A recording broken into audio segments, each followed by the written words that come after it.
we continue not improving and coming to right?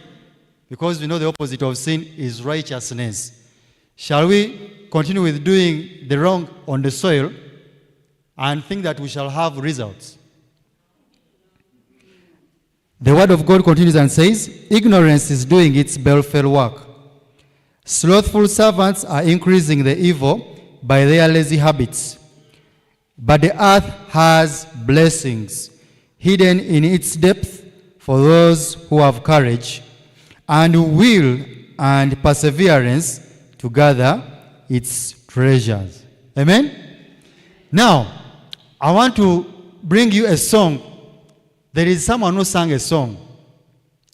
And that song, we are going to find that that song has good words for us who want to do organic farming. Okay? Now, that song, I'm not going to play it on audio, but it is in written. And it is in Isaiah 5. Okay? Isaiah 5 has that song. And it's here. Now will I sing to my well-beloved a song of my beloved, touching his vineyard. My well-beloved hath a vineyard in a fruitful hill. Now, I want us to follow closely with this song. We are going to find that this song has what we need in organic agriculture. Okay? It has started by hill. So we are going to see that if you are to do organic farming, you need to have a fruitful place.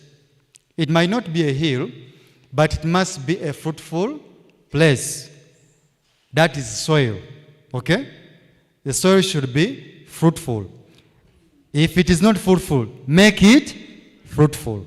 We are going to see how we can make soil fruitful. Okay? It continues. And he fenced it. Now, if you have grown your crops are not supposed to be interfered with. This song is telling us that the crops are to be protected. What are the enemies of our crop? The termites, those are the pests. Those are the pests, the insect pests. We can also have what we call the weeds. Yes. We can also have, some others. Thanks very much. But let's first concentrate on the weeds. But we can divide them into weeds and pests. Is it okay? So the pests can also include some even big organisms which can try to fight the growth of crops. So that's why this song is showing us that the place was fenced. Okay? And they gathered out stones. The stones must be gathered out of the garden. Okay? Don't leave the stones inside. They might interrupt the roots. This is the word of God. And planted it with the choicest vine. Now, when you go back to English, they used to tell us when those early stages that we have good, better, and best. Okay? We have tall, taller, tallest. Now, when you look at this scenario of the seed, we are seeing it is choicest. That means he used the best seed. When you're going to grow crops, use the best seed. Don't use seeds which are not having holes. And also look out for the seeds which are strong, which have vigor. Okay? We are still in the song. We have not even yet started our organic farming. But we are almost all the principles are coming from the what? From the Bible, and indeed they come from the Word of God. So, we have seen that he planted with the choicest vine and built a tower in the midst of it. What is the importance of the tower? To watch. If you are doing organic farming, please don't leave your crops to stay by themselves. They need to be watched over. That's why you need to come once in a while. Yes, you have planted them, but you come. We are going to see at the end of this song what came out of his harvest. And he looked that it should bring forth grapes, and it brought forth wild grapes. So sad, isn't it? He did all he did, but he's getting wild grapes. Verses 3 says, "And now, O inhabitants of Jerusalem and men of Judah, judge, I pray you, betwixt me and my vineyard. What could have been done more to my vineyard that I have not done in it? Wherefore I looked that it should bring forth grapes, brought it forth wild grapes." He did all. That's why he's saying, judge betwixt me and my vineyard. He did all. And when you go to the New Testament, you discover that there's another scenario. And he said, let's dung it what? More, and give it another year. Why should it come by the ground without fruit? Christ did his best to this garden. I'm not going to go into the spiritual perspective, but I want to remain in the literal. If you are to do agriculture, we need to do like Christ has done. That he can tell, he can even present the question, what haven't I done? When you're planting your crop, the time should come and at least you say, what haven't I done? Okay? Not that I left out this. What haven't I? At least let that be your word. But we have heard from the word of God that there is abundance, that God is going to give us the fruit of our works.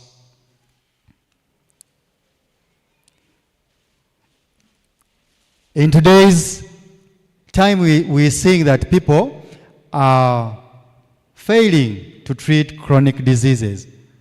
These diseases are called these days lifestyle diseases because they take long for people to get them. They take a long time. They take someone's life. Then when they have come to stay. People are failing to treat them. Someone who has failed to treat these diseases. Actually, people have failed to treat these diseases. But we know that these diseases are lifestyle diseases. We, as Adventists, will we continue using things which are going to lead us even to these diseases? Shall we encourage people to consume products which are leading to these diseases? I believe not. Okay? That's why we are saying that the only solution is organic farming. That's the only way of rescue. And we're going to look at organic farming in detail. There comes organic farming. And I put the definition there. In simple terms, organic farming is the growing of crops without synthetic chemicals like pesticides, herbicides. We are not going to be using those synthetics, but we are going to rely on natural processes and materials to fight the other enemies. Remember, the weeds, the pests, and what is the third thing we need? Fruitful hill. Do you remember the fruitful hill? We need to make sure that the soil is fertile, is having the nutrients. So we are not going to use artificial or synthetics. We are going to use natural ways. And those natural ways are either going to be processes like crop rotation, okay? Materials like organic materials or wastes.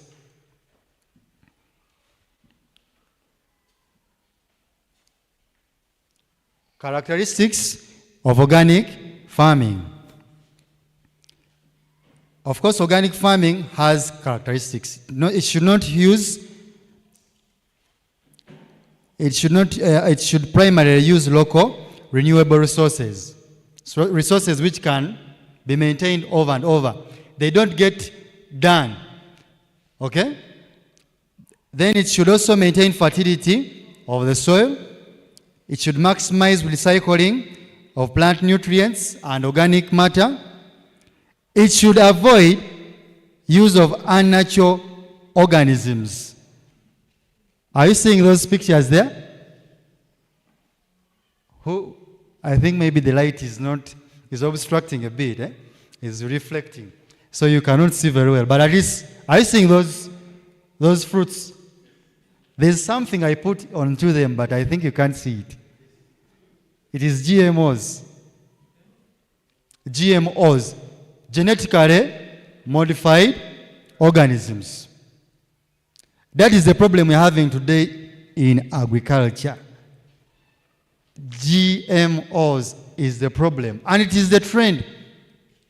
When you go to these agricultural institutions, they are over-promoting GMOs. And they are against organic farming. I was taught in those universities, and a lecturer was teaching you organic farming, but was against organic farming. Can you imagine such a situation? He's teaching organic farming and says, I'm teaching you organic farming. But don't think that you should go organic. And would say organic farming cannot work. That was the real scenario that we went through.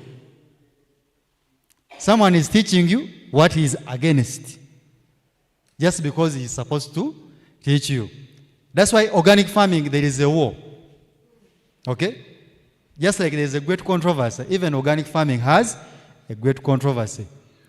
But according to what I've seen, my experience in organic farming, just like God has said, it is possible, and God will give us the results. I don't know whether you have ever heard about Ellen White method. It is well known. Have you heard about it? Why is it known up to today? Ellen White method was a method of planting trees.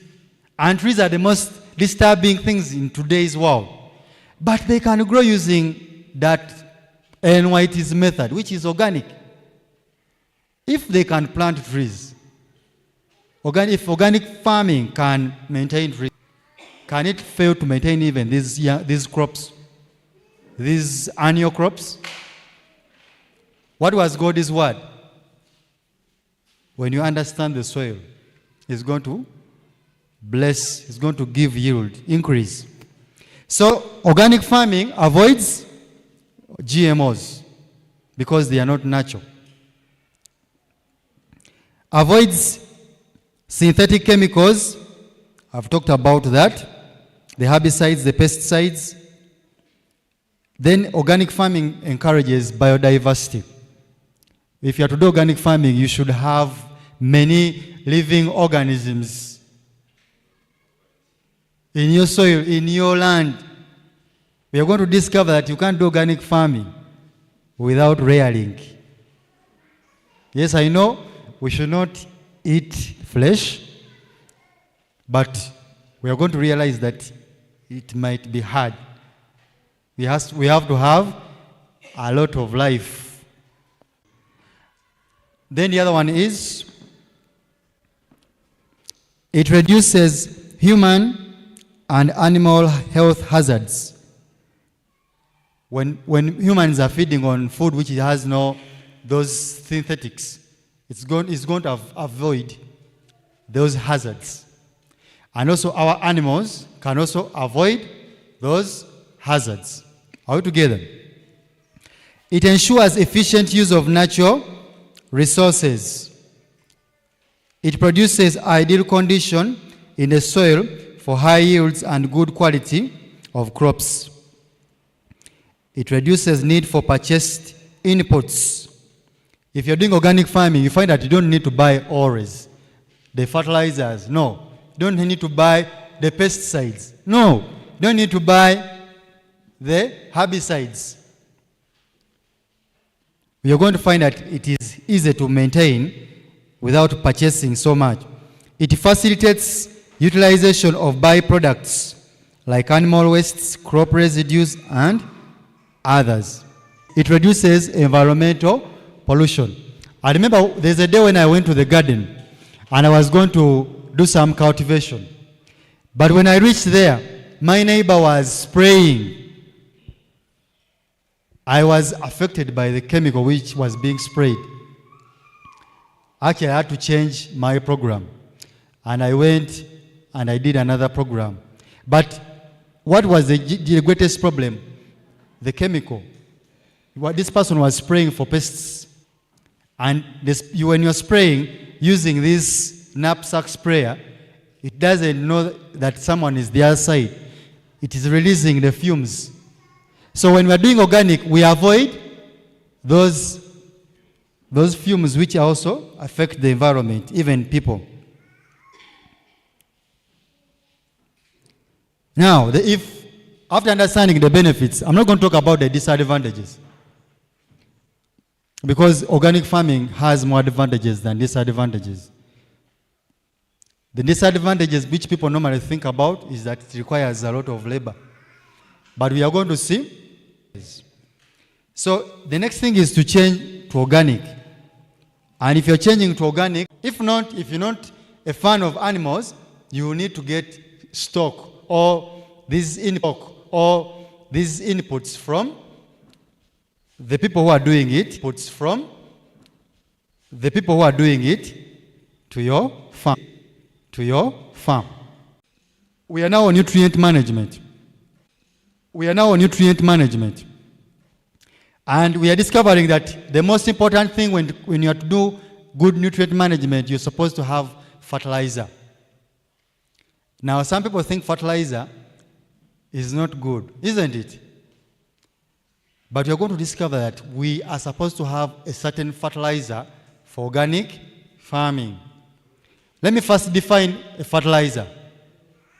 A fertilizer is any material which, when applied to the soil, supplies nutrients essential for plant growth. So any material, and you apply it, it is fertilizer. If you can go and get plant residues and you apply it to your garden, it is fertilizer. Okay? Now, let's talk about these sources of fertilizer that we can use. The first one is you can use farmyard manure. You get the manure from animals. It can work. Then you can get compost. Compost requires some processing. We say that organic farming, somewhere it may need processing. So composting is going to require some process. But when you get the product, it is good and it is worthwhile. It is going to boost your production. The other one is biogas slurry. If you're doing biogas, if you're having biogas digester, that thing which comes out, it is also recommended. If you have a toilet which can release that slurry, you can use it. Yes, you can use it. And if you're using maybe for the animals, still you can use it. Some people even use plant material for biogas. Everything which is coming from there is recommended. It's good. Yes.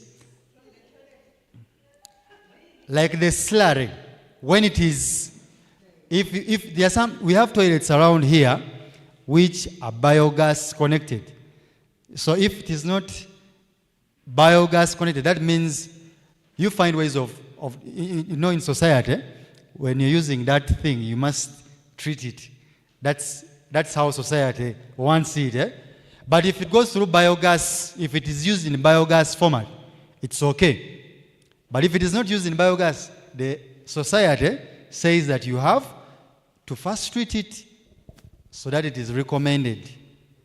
Okay? Yes. Why do we treat it? Because sometimes they are heavy metals. And heavy metals are not good. That is the major problem. Because we have the sewage companies here. National Sewage. Here in Uganda, it's called National Sewage Corporation. It uses that for fertilizer. But they first treat it. Okay? They first treat it, they call them cakes. Then they sell them. And I was told that most Kenyans are the ones even who are buying them. I think Ugandans have not yet started buying. But most Kenyans are the ones who are buying. So they have seen the importance. So it is good, eh? Yes? The process of removing it is a little technical to treat it. But if you can use biogas, it's okay. Naturally, when it goes through that biogas digester, it is just ready. Okay? Because those microorganisms which work on it make sure that the thing is ready. So you can also use green manures. So by the time you plant it, it is not having nitrogen. And yet these crops need a lot of nitrogen.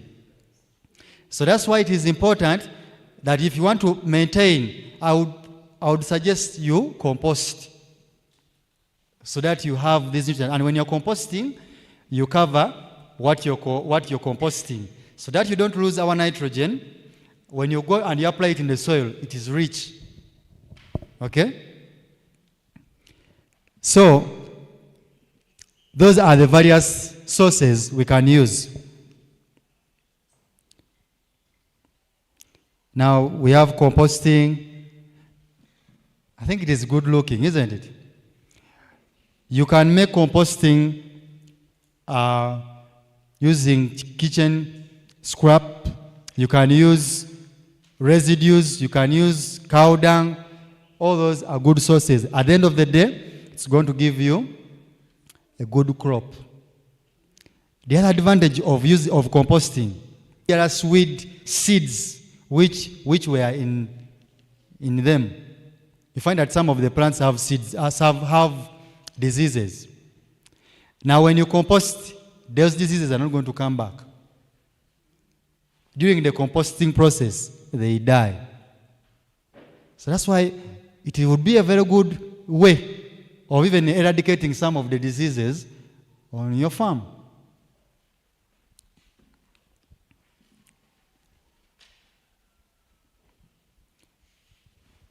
So,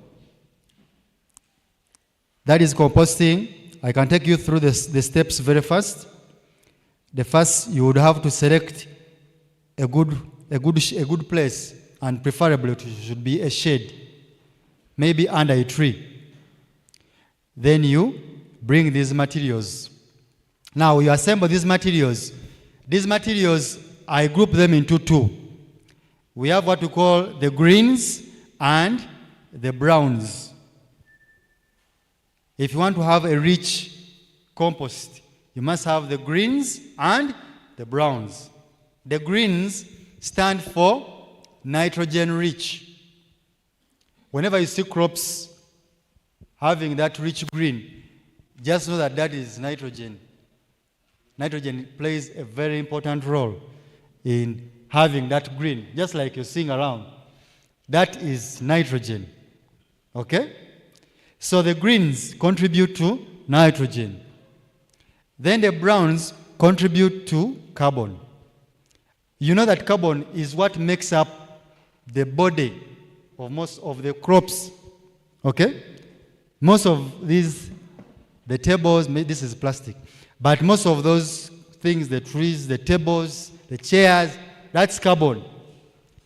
So when you use those browns, I'm not saying that you get tables, but get the green things and the brown, whether they are old leaves, whether they are green leaves, whether they are what, as long as it is in those two colors, it is going to supply those are the very, very, very important what? Raw materials when you're making compost. So in summary, I can say, select a place suitable under a shade. Then you can choose to make it as a pile or a pit.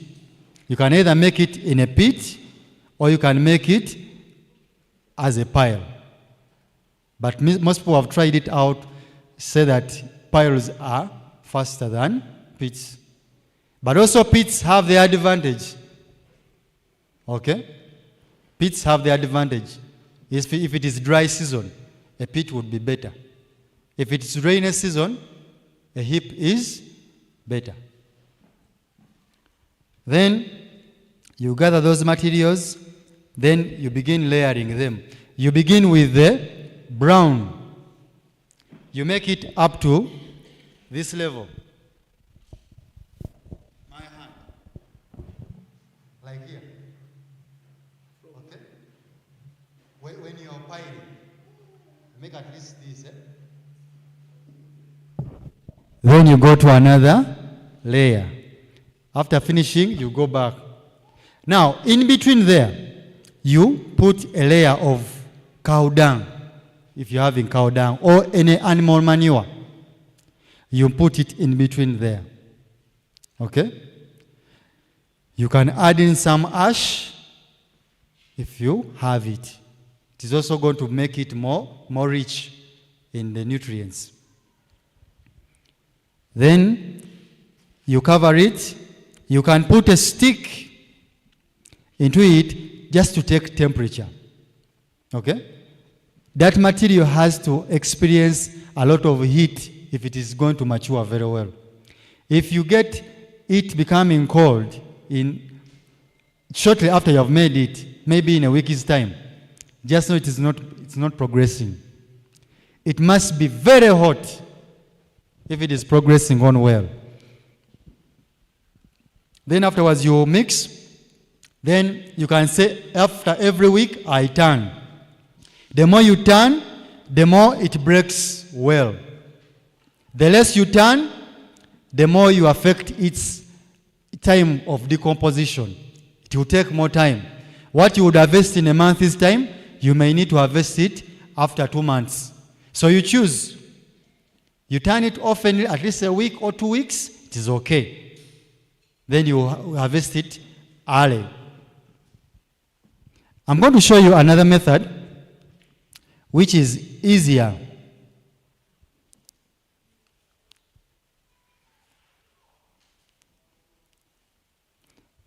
Maybe let me talk about it. It's a little ahead. I want to finish composting from here. So it is also composting. Most people call it bokashi. I don't know whether some of you have heard about it. You have heard about it. Yes, it's also a very good way. It is a faster way of composting. Because people, when they are composting, this one can take around 2 weeks when it's ready. Okay? It takes a short while. In bokashi, you can use any materials.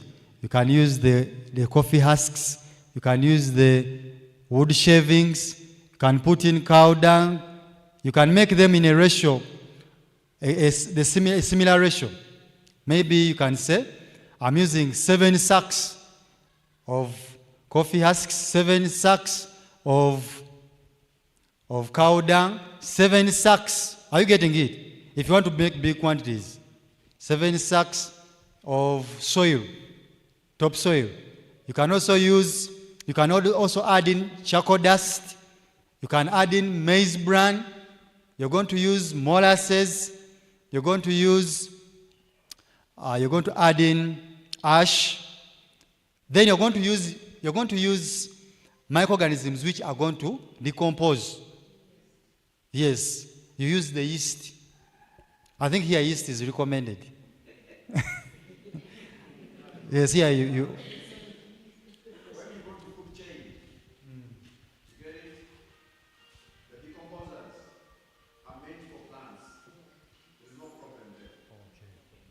Thanks, Elder.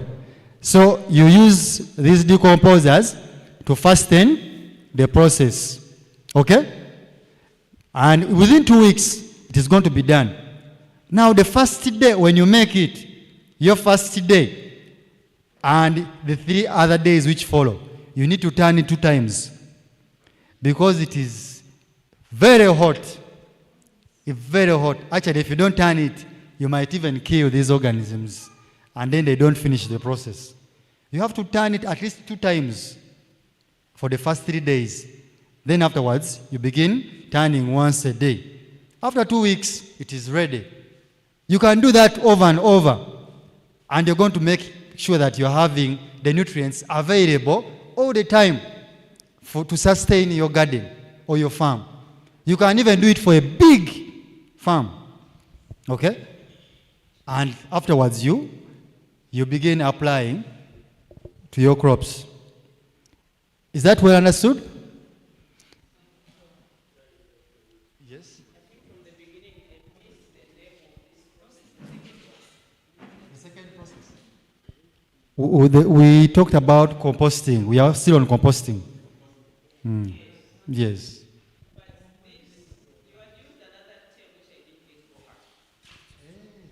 This one. Is it that one? Let me go backwards. No.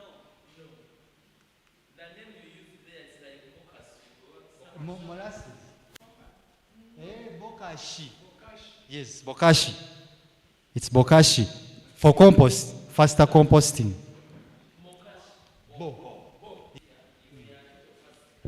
You forgive me. Should I do it slowly? Okay. So we need to have coffee husks. We need to have cow dung or manure. We need to have charcoal dust. We need ash. We need molasses. We need yeast. We need maize bran. We need topsoil.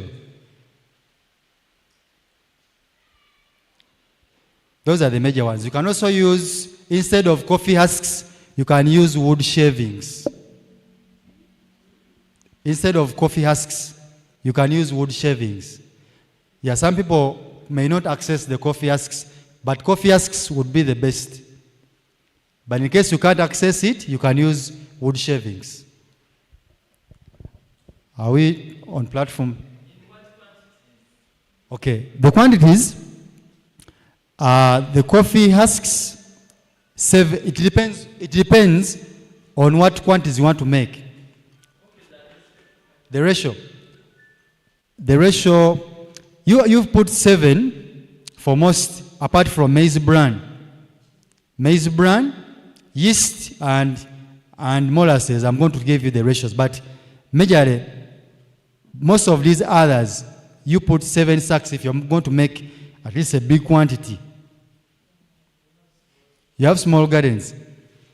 Okay, if you're going to use maybe for a small garden, you can use 1 sack, 1 sack of each. Then the molasses, you can just use around 5 liters, 2 liters, depending on your quantity. Then maize bran should be less. You can make it less compared to others. Are you getting it? You may not need to make maize bran to be at the same level with the coffee husks. You can reduce it a bit. Are we together? Okay. So we are continuing.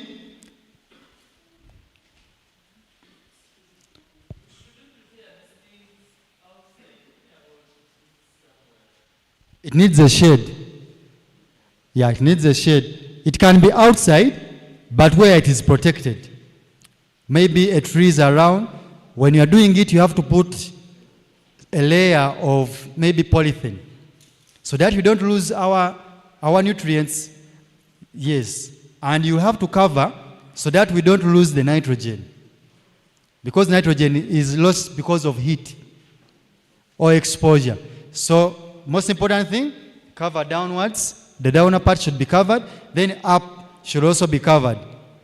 Then should be in a shade to control the temperatures. All right.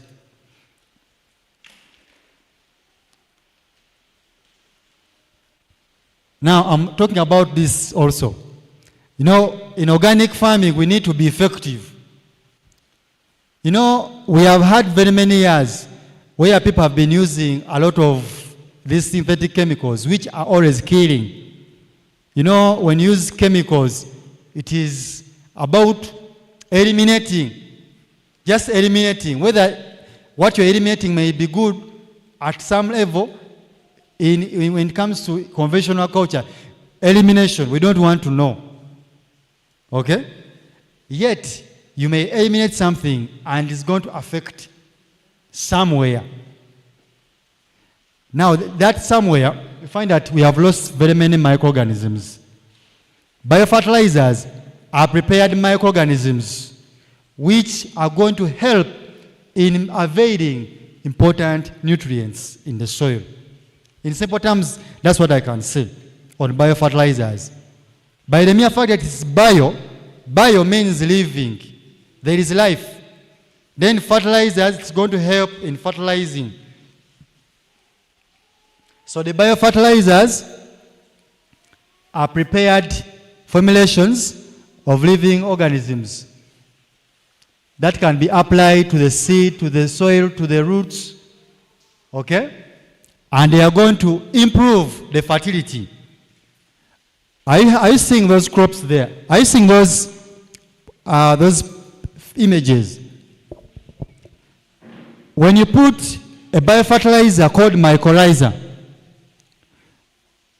the root system there is seeming to be wider than the crop, isn't it? That root system is beneficial. And it is going to help in evading even the nutrients which would be very far are going to be brought nearer. But it is an association with mycorrhiza fungi. Otherwise, you would be seeing a small plant with its small root system. But it has made the root system wide. And there all the nutrients can easily be.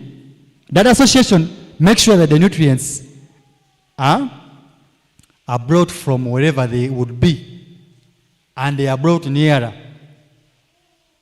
Okay? So that is mycorrhiza, the first picture.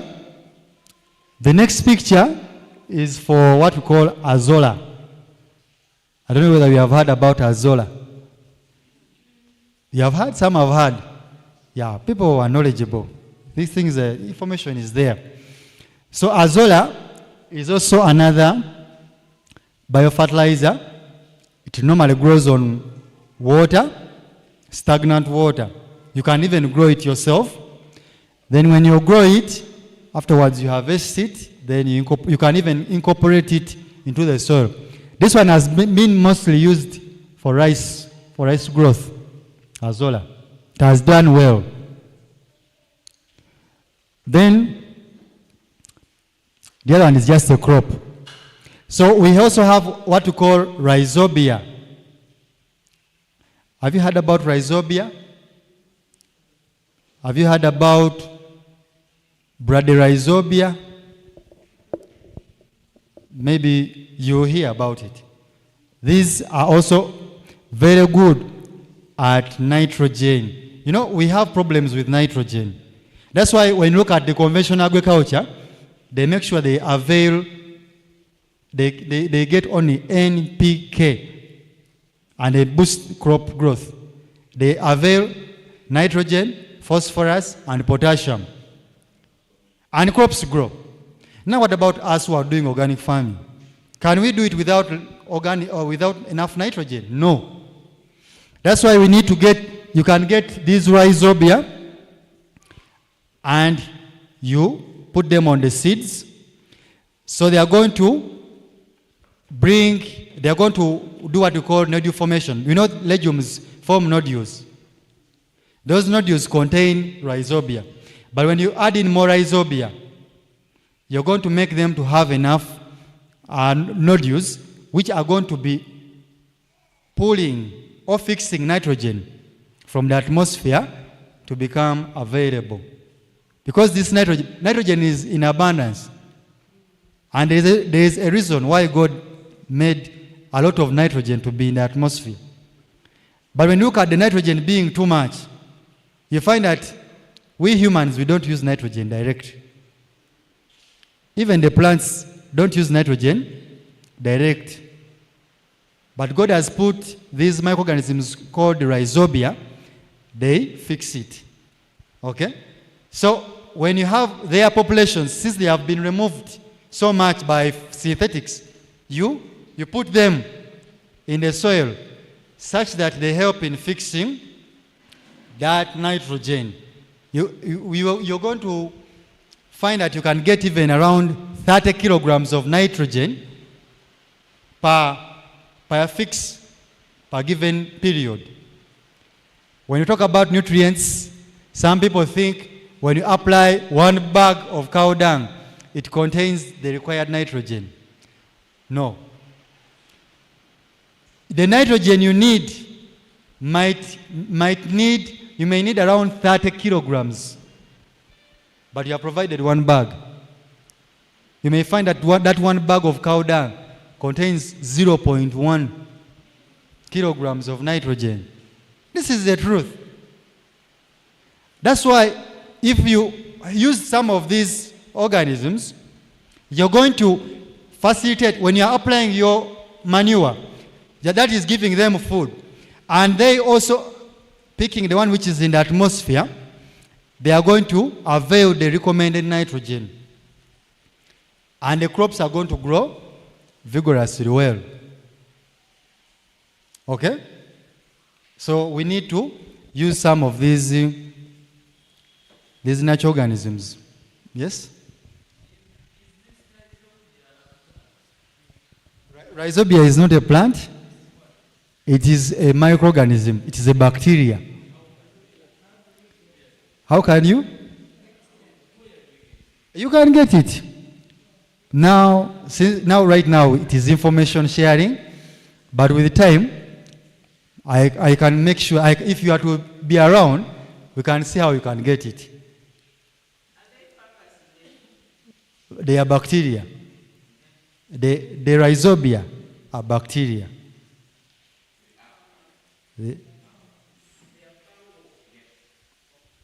Okay? So, we have now continued. What types of biofertilizers are available? And I've tried to specify some. Those are rhizobia for legumes, azotobacter for non-legumes. We have acetobacter for sugarcane. Then we have blue-green algae, can also be used for all these, for most crops. Those are some of the examples. So when you go to rhizobia, we have the ones which are specific for beans. We call them rhizobia. The ones which are more helping in soya, we call them bradyrhizobia. We have now let's go to phosphorus. We have enough phosphorus in the soil. But the problem with phosphorus is availability. Phosphorus is always fixed. Okay? So we have a problem of fixation. That's why we need to use these Pseudomonas species. When you use them, they are going to avail phosphorus. You can have you can even apply rock phosphate. Actually, the phosphorus that we apply as organic, we call it rock phosphate. But even though you apply rock phosphate, when you apply it, sometimes it is going to be fixed. It is either fixed by being highly acidic or being more alkaline. I don't know whether I'm using a wrong language. Like when the soil is so acidic or far from acidic, it makes this phosphorus not to be available. That's why you may need to put these Pseudomonas species and mycorrhiza to avail it. Okay? So you can apply it to the seed, to the seedlings, and also to the soil. My time is running. Let me try to run through. So you can apply it, like you're seeing there, to the soil, using small quantities according to what you want to do. You can use maybe 200 grams in around 400 mils of water. You put something which is to stick to the seed. You can put it in around 10 kilograms of beans or of crop you're going to inoculate or to plant. And then you do it. I don't know whether we are moving together. Are we together? Okay. So that is with biofertilizers. I want to leave biofertilizers. Okay. I've talked about some. That one is bokashi. We also have liquid manure. Liquid manure, you can mix many things. You can mix the plant residues. You can use, there's a plant called tithonia. I don't know whether you know it. Tithonia. We also have Russian comfrey. Yes, comfrey. You can also use that one. It is very good at decomposing very fast. So you cut it in pieces, you put in a given drum, you cover, then you can be using whenever you want. After, you can leave it for some time and decompose it like a month's period. Then you'll be using accordingly. That is liquid manure. Okay?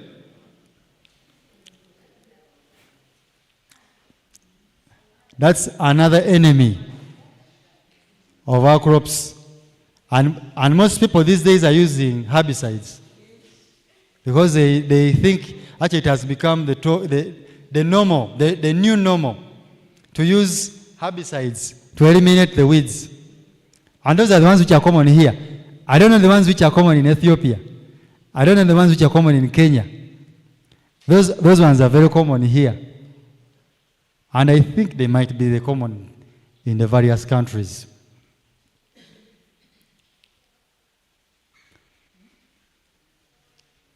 So we have those other weeds. So they make the garden to be covered with crops which are making loss to our crops. So weeds' existence in the garden or farm is a great hindrance for crop growth. Therefore, their management is a very good program for you to have if you are to have success. Most people joke with the weeds. We are going to see the methods of eradicating them. Please don't allow weeds if you are to do organic farming. I've moved to some farms and I've seen people allowing weeds, and they call it biodiversity. They say we are having biodiversity, but the weeds are outcompeting their crops. So we need not to give them chance. So if you are to eradicate them, these are the ways we can do it. The choice of crop and variety. You need to choose crops which are vigorous. Okay? You can use crops which are vigorous. Maybe they have more leaf. You find that crops which have more leaf, there's a way they are going to cover. This is just depending on how you're doing it, and even the weeds that you have. I'm considering every factor in its direction. So this one I'm talking about the choice of crop and variety. If you use a variety which is slow growing and not vigorous, the weed is going to outcompete it. Another one is mulching. Now this, I recommend mulching.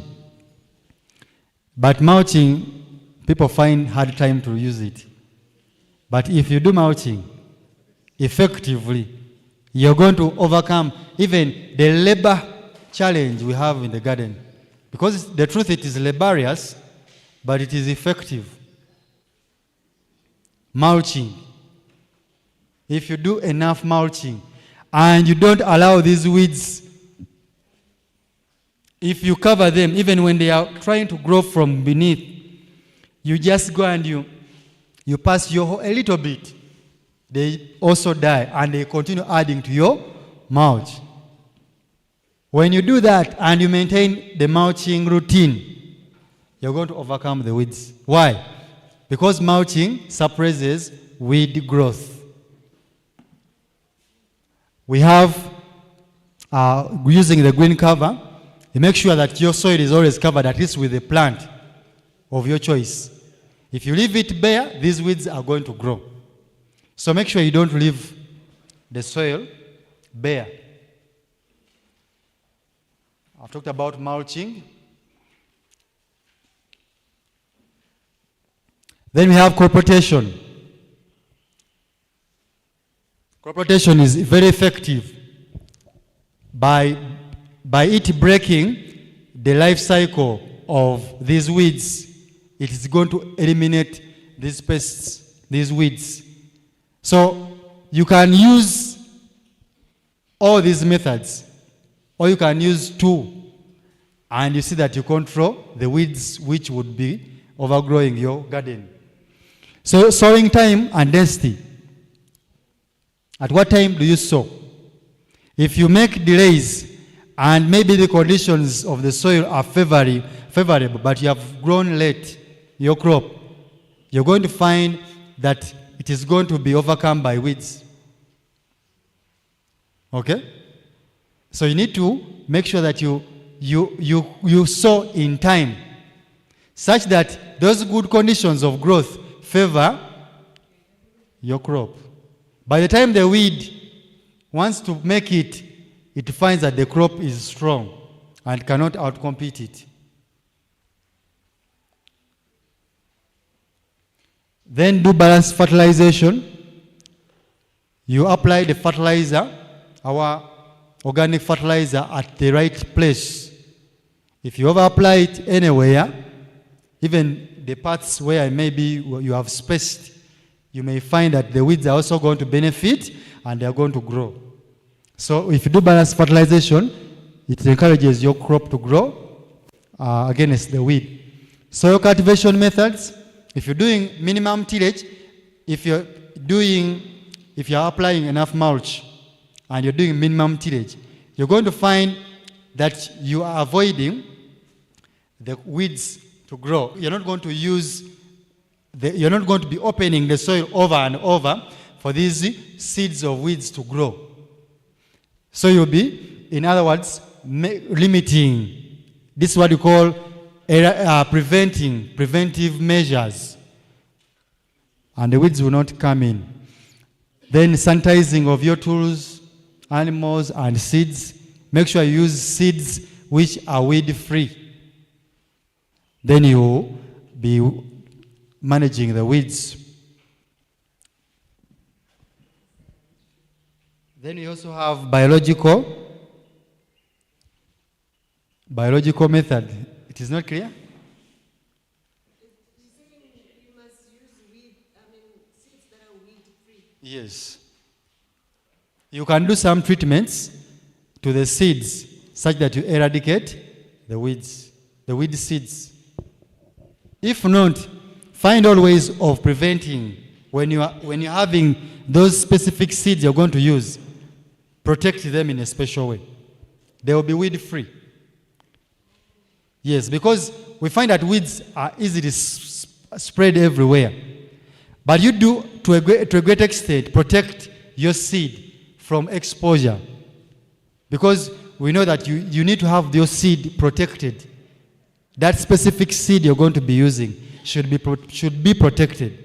If you don't protect it, it is going to be affected by some of these weed seeds, and they are going to find ways of growing.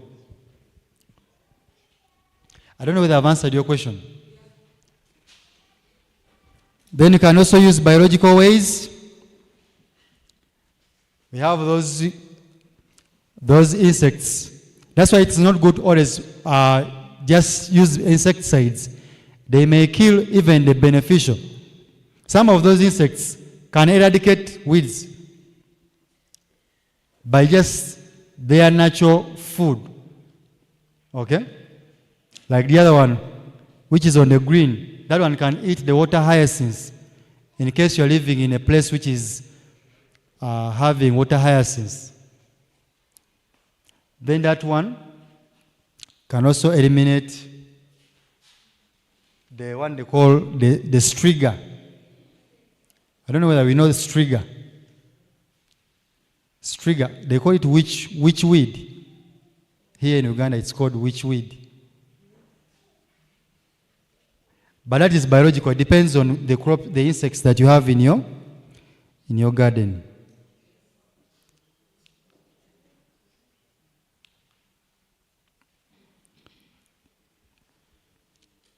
Now we have entered pests and diseases. That's another problem we have in our garden.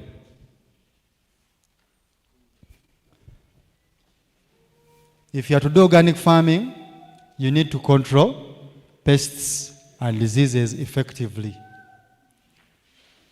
Because we know that a pest is an organism that leads to destruction of our crops. So every organism which is going to lead to destruction of our crops must be eliminated. Remember our song, there was put a face. Sometimes you may need to put a face to eradicate some of the pests. Sometimes you're going to find that you need to use other ways of eradicating pests. A pest refers to those organisms which have, sometimes the pest might not be, there's no pest which is existing naturally. But just because sometimes their population grows to levels that are destructive, that's when they bring problems to our crops. So you need to eliminate it from disturbing your crop. Then disease refers to an impairment of normal state, which can even affect normal functioning or distorting functioning. So when you look at those pictures, you're seeing the other one is having a pest for the maize. Okay? The borer is disturbing the maize. Then the other one is a disease. Diseases can be seen by this, we have said impairment. When you look at your leaves, when you look at other leaves are green, others okay? So that is about the pests and diseases. I'm going to try to run through because of time. We need to, if you are to eradicate pests and diseases, you need to select clean seed and planting materials. Now this is cleanliness. Yeah? You need to use suitable cropping systems. Avoid monocultures. Avoid growing only one crop. It is going to become hard to apply organic farming. Make sure you always, that's why we encourage crop rotation. Use balanced nutrient management. When you give crops enough nutrients, they are going to be strong enough to fight for themselves. Even the pest can have less effect. But if you're giving it less, when you look at most of the plants which are affected by disease, you look at the soil, it is having a problem. The soil is not having nutrients. That's why I go back to what I told you.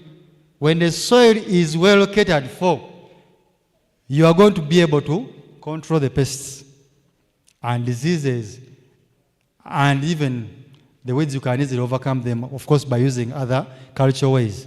But with disease and any other problem, please, soil. Improve the soil, nutrient levels. Input of organic matter. Okay?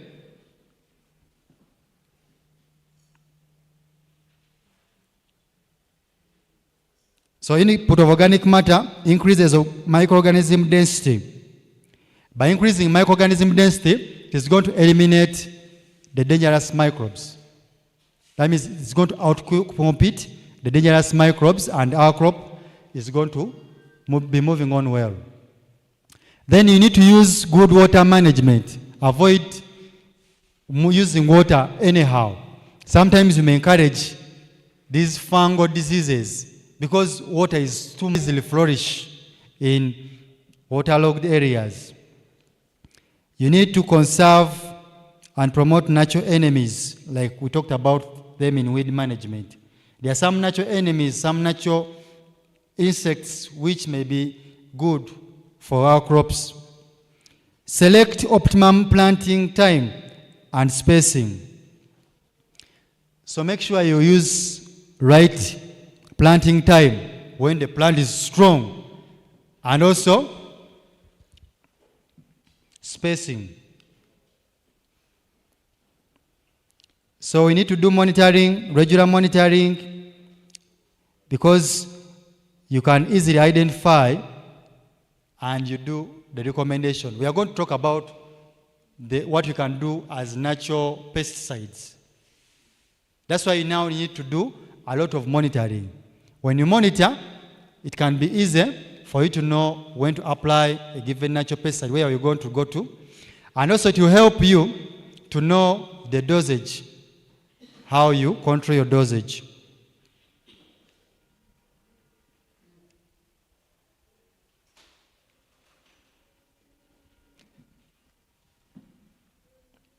So now I'm talking about the natural pesticides. Because of time, I want to go through them very fast.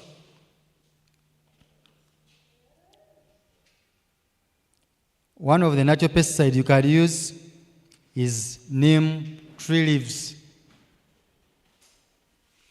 That one is very good. It can eliminate some of these pests by affecting them when it comes to feeding on your crop. And also, it has insecticidal. It can kill some of those insects which are dangerous. And it is also antifungal. So when you use neem tree leaves, you're going to eradicate very many. Most of these can kill very many. You can either use neem tree leaves.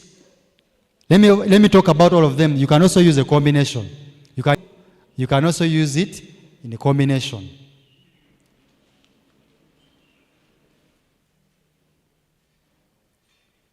So you can also use pyrethrum. Here in Uganda, it is not so common, but maybe in your country, maybe having pyrethrum, you can use it to control the pests and diseases. It has also insecticidal properties. It can kill. We know the chili. The chili is very good. It is antifidant. It has insecticidal properties. Okay? It has repellent properties. So I'm going through them very fast. It can help in eradicating that pest you're seeing there.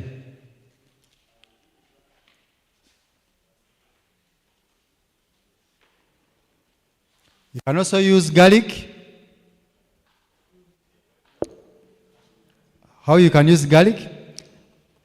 You can just crush garlic and then you mix it. I'm going to tell you how you use it as a general. I'm going to tell the whole combination, because you can use it singly, but you can also use it in a combination so that you don't leave room. Okay? So you can use, let me first talk about garlic. Let me talk about garlic, chilies, and also neem leaves. So you can use these in a combination. The neem leaves, maybe you can use 2 kilograms of neem leaves. Okay? I'm giving you the ratio. 2 kilograms of neem leaves. As people are happy. Is it hard? to make the kilograms. 2 kilograms of neem leaves. Then you can get a bulb of garlic. So you can just make a bulb in the 2 kilograms. Yes. A bulb of garlic. Then you can add in a handful of the chilies. Okay? So you have, of course, all of these ingredients. You have to find ways of crushing them. Okay? You crush them or you pound them. It depends on how you're doing it. Then after pounding them and making sure that they are small in size, in good sizes, then you're going to blend. Okay? Or in case you can't blend, you can use this mortar and pestle and you extract the juice from it. Then afterwards, after extracting that juice, you boil especially the wheat. Then after boiling, reaching that boiling point, you mix these things all together. You can even add in potato vines. You can also crush them, just a handful. Then you mix in that water which has almost reached the boiling point. Okay? Then after that, you put a spoon of cooking oil. Okay? When you put a spoon of cooking oil, you extract what you have made. Okay? That one you can apply it right away. So that is, you would have made 1 liter.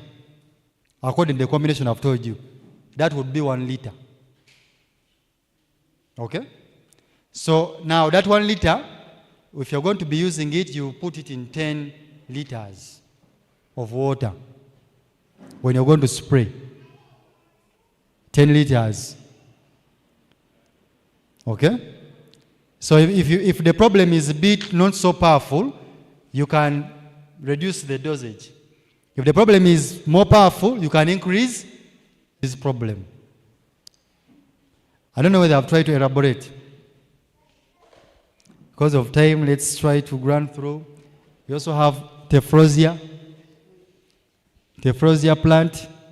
Have you seen it before? It is a weedy crop. It can easily grow. If you get the seedling, you can easily grow it. And it can easily grow and produce for you very many. I didn't come with them, but I can avail them in case they are needed. So that is Tephrosia. Tephrosia, you can use it by getting those leaves, then you ferment them. That there are 2 ways. You can ferment them and use it. You give it like 1 month. 1 month is period after fermenting them. If you want to use it right away, you get the Tephrosia, you pound. After pounding, you boil water. Okay? You boil water and put in these Tephrosia leaves. Then you mix with cassava flour. Okay? Then after mixing, you can use it right away. But when you're going to spray, you have to refilter it. Are you getting it? You have to refilter it so that it does not clog your nozzles.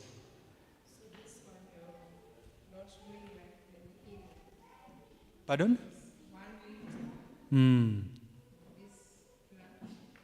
This one, if you're going to apply using the other method of fermentation, you can 1 liter can apply. Actually, the other one for fermentation, 1 liter, you can break it, you can dilute it.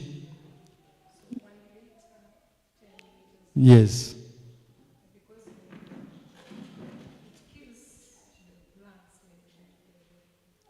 It kills? The plants, when you don't dilute, it kills the plants. It is so strong. It is so strong. So you have to regulate the dose. Okay, I think let's end it here. That's organic farming. In case of any other thing, maybe we shall see how we organize. But at least we have handled what is very important for us to be able to overcome and do good crop production organically. Thanks very much. May God bless you. Okay, there is a question.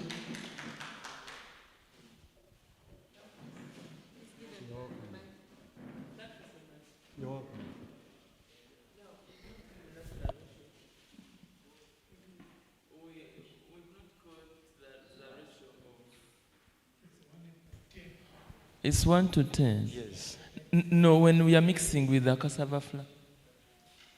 Okay, when you're mixing with cassava flour. Yes. Okay, so it depends on the kilograms you've made. If you have pounded, say, 8 kilograms of cassava flour, of our tephrosia, you're going to add in half a kilogram for the 8 kilograms. Half a kilogram of cassava flour for the 8 kilograms. Then you can mix it with around 10 liters of water.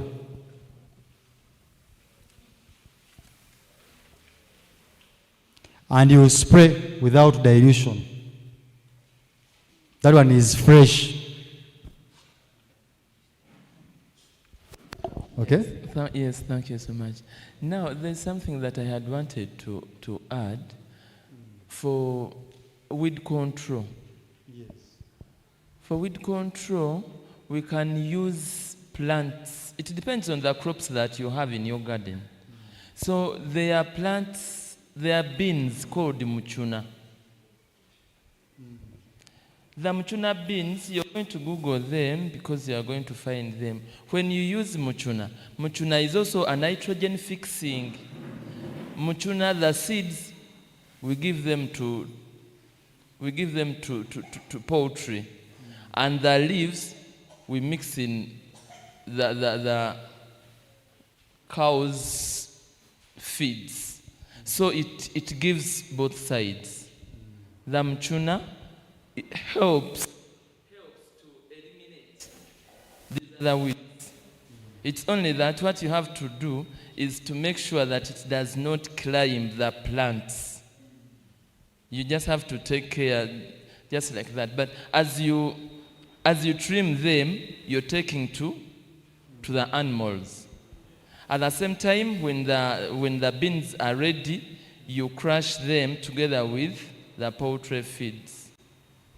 Yes. Then another thing is about fermentation. You find we have got so many things that we have in our kitchens. Like there are the leftovers, there are the peels.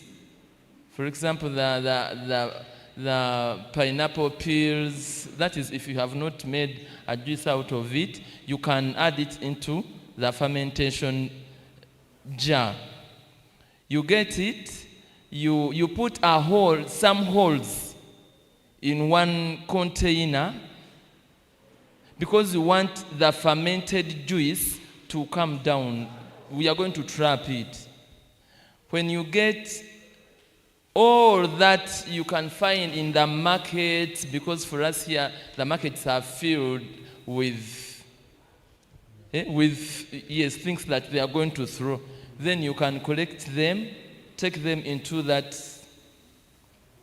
container which you have put holes under it, and you make it sit in another container. Or you can improvise something like stones. What do we want? We want to get the juice and put a tap on the container. When you get the juice, for the 10 liters, you can add molasses of 1 liter, then you spray. It is friendly. It's not like this one where we have to, it is too smelly. But this one is not smelly. Yes. It is a fertilizer. It's a fertilizer, it's not a... But you also talked about weeds. Yes. Mm. For the weeds, I said we use muchuna. Okay. Yes. All right. Thanks very much. Yeah, I think that's all. Pardon? For another one, eh? It will depend on the program. Okay, thanks very much. It's not a question, just how we can get the materials, and if we have any video, how we can get all links, so that we can read and we can just expand it. The materials on, like, literature. This one I can share it with you. Mm. Yeah, it's okay. Okay.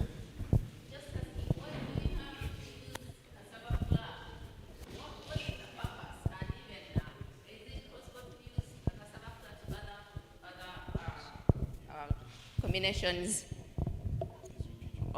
Thank you. I'm repeating the question. Why should we use cassava flour? What is the importance of using cassava flour to our that management? And can we use cassava flour in any other portions? Okay, thanks for the question. We use cassava flour to do sticking. Yes. Actually, I didn't even give you the other reason why we use cooking oil. Even the other one where we use cooking oil, we use it for sticking purposes. So it does not just go off when it rains so much. It goes off just like that for sticking purposes, majorly. Mm. In garlic, we normally use cooking oil. Yes. There's another question?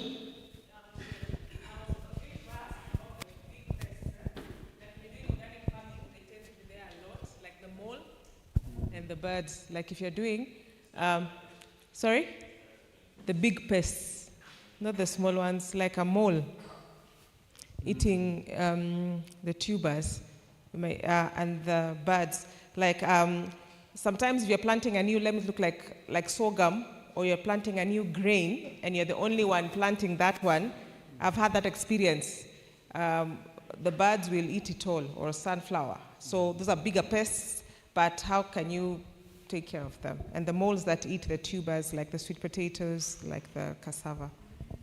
Okay. Thanks for the question. Those big pests, the best way to control them is still trapping. We have to do the trapping. Yes, it is a little challenging, but we have to do the trapping. We make those traps and we get those moles. That is the major way, because they are big. Yeah, even when a human being is disturbing your crop, you have to control him by maybe fencing but we have to use bigger ways. The traps are the ones which can help us in that side. What about snails? Snails. Most of these we have talked about can control those snails. When you spray your garden, like when you use a combination of chilies, of garlic, it has antividant and insecticide. Some of these, there's a way they do repellent. They do repel. If even you, a human being, if you apply chilies, when you apply chilies as a pesticide in your garden, even when you're making it, people who are trying to get to you, they feel like they should not get to you. So when you apply it in the garden, even these snails are going to be shining a bit from your garden. It's going to feel like it's not welcoming. So it applies.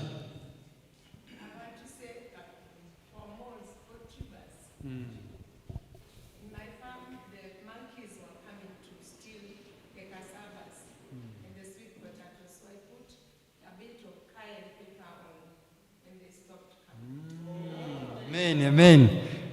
We thank God, you see.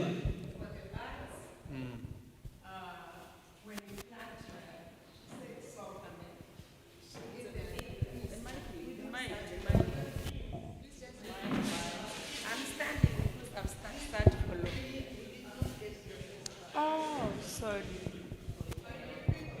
For the tubers, monkeys were stealing my cassavas and sweet potatoes. And I thought why don't I put cayenne pepper on every? So I put cayenne pepper. They ran away because in our home people kill them and eat them. I feel bad. I say, no, you cannot kill them. Then for the sorghum, we were the only ones with sorghum, and the birds would come attracted to the sunflower. And so you are able to harvest them. Thanks, madam, for that. You know, the Bible says knowledge shall increase. So that is wise way of doing it. Okay?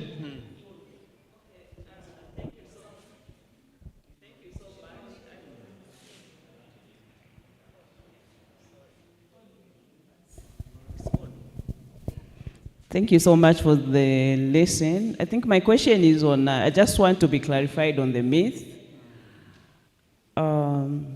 Organic. There's a myth that the yield is very low. So I just want to be clarified on that one. Then secondly, what we've learned, can it be done on a commercial scale? How would be the yield? This organic we've just learned.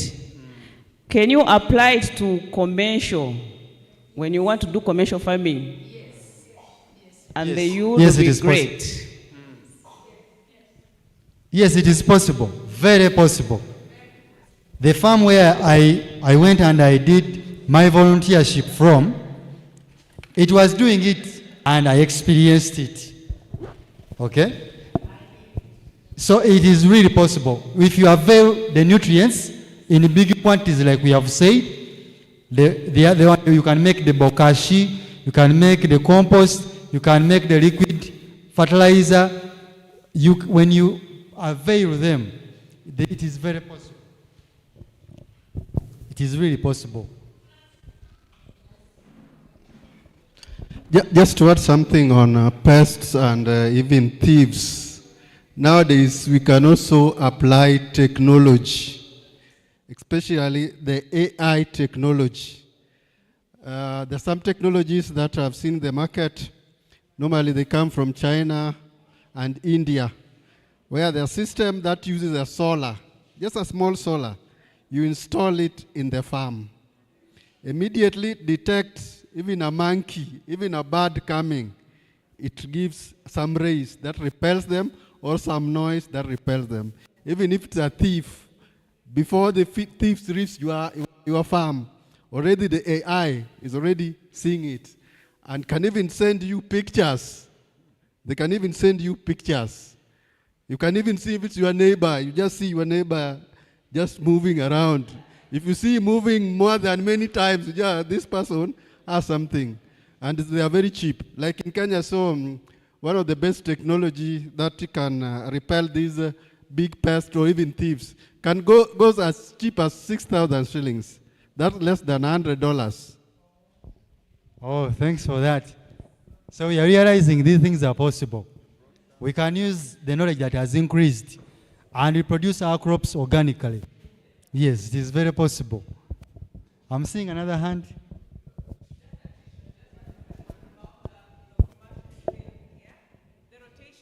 The rotation you're talking about is also a fertilizer by itself. If you grow like groundnuts,